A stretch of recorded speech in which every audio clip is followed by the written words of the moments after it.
എല്ലാ പ്രിയപ്പെട്ട പ്രേക്ഷകർക്കും നമ്മുടെ പുതിയൊരു വീഡിയോയിലേക്ക് ഒരിക്കൽ കൂടി സ്വാഗതം. ഇത് ബ്ലാസ്റ്റേഴ്സ് സോക്കർ. ഡ്യൂറൻ കപ്പ് തുടങ്ങാൻ ഇനി ദിവസങ്ങൾ മാത്രമാണ് ശേഷിക്കുന്നത്. എന്തായാലും ഇന്ത്യൻ ഫുട്ബോൾ പ്രേമികളെ ആരവത്തിലാക്കിക്കൊണ്ട് ആവേശത്തിലാഴ്ത്തിക്കൊണ്ട് അങ്ങനെ 2024-25 ഫുട്ബോൾ സീസൺ അങ്ങനെ വരികയാണ്.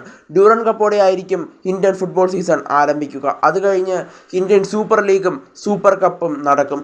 എന്തായാലും ഡ്യൂറൻ കപ്പാണ് ആദ്യം നടക്കുന്നത്. ഡ്യൂറൻ കപ്പ് ഈ മാസം അവസാനത്തോടുകൂടി ജൂലൈ മാസം 26-നാണ് ആരംഭിക്കുന്നത്. എന്നാൽ എങ്ങനെയായിരിക്കും നമുക്ക് ഈ ഡ്യൂറൻ കപ്പിൻ്റെ മത്സരങ്ങളൊക്കെ ലൈവായിട്ട് കാണാനായിട്ട് സാധിക്കുക? ടി വിയിൽ നമുക്കിതിൻ്റെ ലൈവ് കാണാനായിട്ട് സാധിക്കുമോ എന്നതൊക്കെയാണ് ഇപ്പോൾ ആരാധകർ നിരന്തരമായി ചോദിക്കുന്ന ഒരു ചോദ്യം. എന്നാൽ അതിന് കൃത്യമായ മറുപടിയാണ് നമ്മൾ ഈ വീഡിയോ ഉൾക്കൊള്ളിച്ചിട്ടുള്ളത്. അപ്പോൾ വീഡിയോയുടെ കിടക്കും മുമ്പേ നമ്മുടെ ചാനൽ ഇതുവരെയും നിങ്ങളൊന്ന് സബ്സ്ക്രൈബ് ചെയ്തിട്ടില്ലെങ്കിൽ കൂടുതൽ കേരള ബ്ലാസ്റ്റേഴ്സ് അപ്ഡേറ്റുകൾക്കും ISL അപ്ഡേറ്റുകൾക്കുമായി മറക്കാതെ തന്നെ നമ്മുടെ ചാനൽ സബ്സ്ക്രൈബ് ചെയ്ത് വെച്ചേക്കുക. അപ്പോൾ നമുക്ക് നേരെ വീഡിയോയിലൂടെ തന്നെ കിടക്കാം. ഈ വരുന്ന ഡ്യൂറൻ കപ്പ് 2024 ഏത് ചാനലിലാണ് നമുക്ക് ടി വിയിൽ കാണാനായിട്ട് സാധിക്കുക? ഇതിന് കൃത്യമായ മറുപടി തന്നെ നമ്മൾ ഇവർ ഉൾക്കൊള്ളിച്ചിട്ടുണ്ട്. എന്തായാലും നമുക്ക് ഡ്യൂറൻ കപ്പ് കാണാനായിട്ട് സാധിക്കുക സോണി സ്പോർട്സ് നെറ്റ്വർക്കിലായിരിക്കും. സോണി സ്പോർട്സ് 2-ലായിരിക്കും നമുക്ക് ഡ്യൂറൻ കപ്പ് കാണാനായിട്ട് സാധിക്കുക. സോണി സ്പോർട്സ് ആണ് ഇപ്പോൾ ഡ്യൂറൻ കപ്പിൻ്റെ സംപ്രേഷണം ഏറ്റെടുത്തിരിക്കുന്നത്.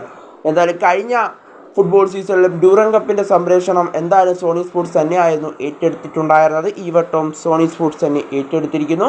എന്നാൽ ISL നടക്കുമ്പോൾ അത് സോണി സ്പോർട്സ് ആയിരിക്കില്ല, സ്പോർട്സ് 18 മനസ്സിലാക്കാനായിട്ട് സാധിക്കുന്നത്. എന്തായാലും ഇപ്പോൾ ഡ്യൂറൻ കപ്പ് നമുക്ക് കാണാനായിട്ട് സാധിക്കുക സോണി സ്പോർട്സ് നെറ്റ്വർക്കിലായിരിക്കും. സോണി സ്പോർട്സ് 2-ൽ നമുക്ക് ഈ മത്സരം കാണാനായിട്ട് സാധിക്കും. ഇനി മൊബൈലിലേക്ക് എത്തുകയാണെങ്കിൽ സോണി ലൈവിലും നമുക്ക് ഈ മത്സരങ്ങൾ വീക്ഷിക്കാൻ കഴിയും എന്നുള്ളതാണ് ഇപ്പോൾ മനസ്സിലാക്കാനായിട്ട് സാധിക്കുന്നത്.